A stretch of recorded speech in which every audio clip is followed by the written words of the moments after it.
Yan, hello, good morning everyone. It's me again, Ate Jackie. Welcome sa Life is Real.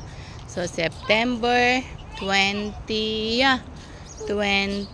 na po ngayon. So, 1 week, matatapos na naman ang September, October na. Okay, so napakabuti na ating Panginoon. Pinapaiksi niya na talaga yung panahon, 'di ba? Talagang inaayos niya na. Bakit po? Kasi malapit na siyang dumating. So nawa sa kanyang pagdating, madatnan niya tayo na gumagalaw sa kanya, na tayo ay nananampalataya, huwag tayong look and warm, kung hindi lagi tayong mainit sa ating Panginoon at go on tayo, kasi yan po ang nais niya, 'di ba? And of course, all the signs are nandyan na po, 'di ba?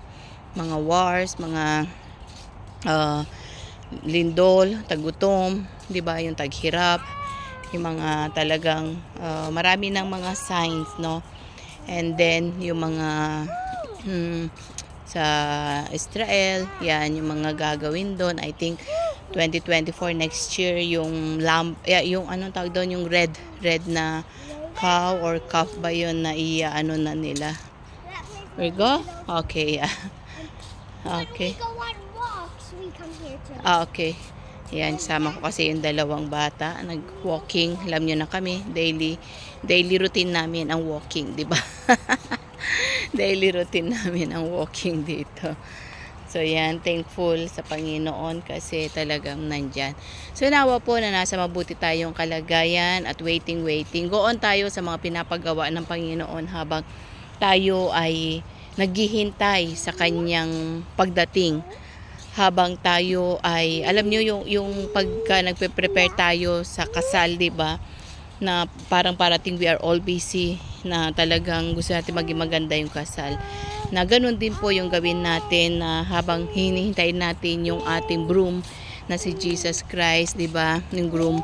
Siyempre, kailangan po na maging maayos po tayo. We are preparing our heart, our body, our soul sa ating Panginoon.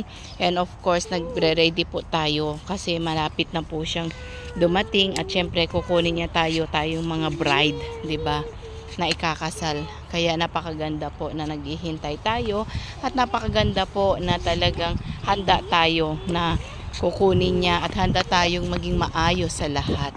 So yun po yung mai-share ko sa oras na ito, while we are waiting sa ating Panginoon, while we are waiting sa bride, while we are waiting, no, sa lahat.